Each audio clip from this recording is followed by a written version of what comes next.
This is the Nissan Juke. Now the hardest part about doing a review on it is trying to figure out what it is.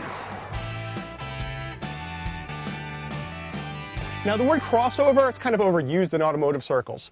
Well, this car, it takes the word crossover to a whole new level. This car is part subcompact, part sports car, part SUV. What really matters is how it performs. Let's go see. From behind the wheel, if you were thinking SUV, think again. This really feels like a sporty car. The handling, it's very responsive. The steering, it's well weighted, and the car just feels agile on its feet. It's small, it feels it.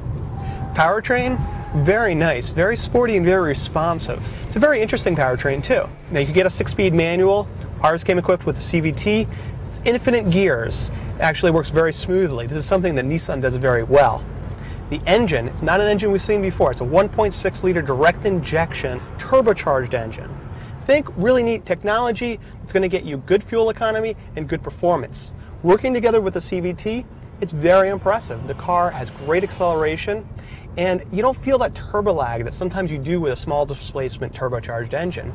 The CVT works great with it, very eager power. As for ride and noise levels, again, think more of a sporty car than an SUV. That means a pretty firm ride, not that comfortable, but it's not that bad. Not such a great car for a long trip though.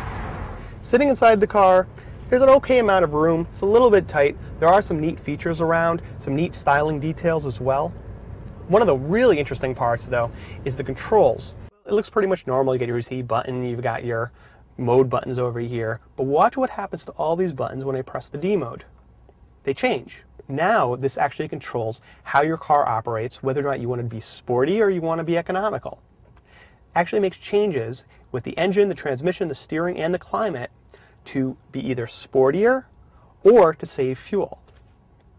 Now the car doesn't really completely transform depending on which mode you're on. I mean, it's really the same car.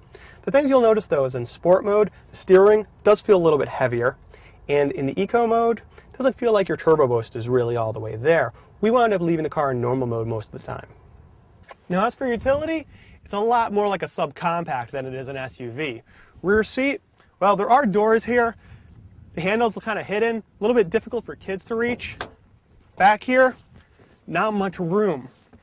It's really cramped, not much headroom, not much knee room. If you want to carry around some big stuff, well, you do have the hatch, and that's nice, but there's really not much room back here.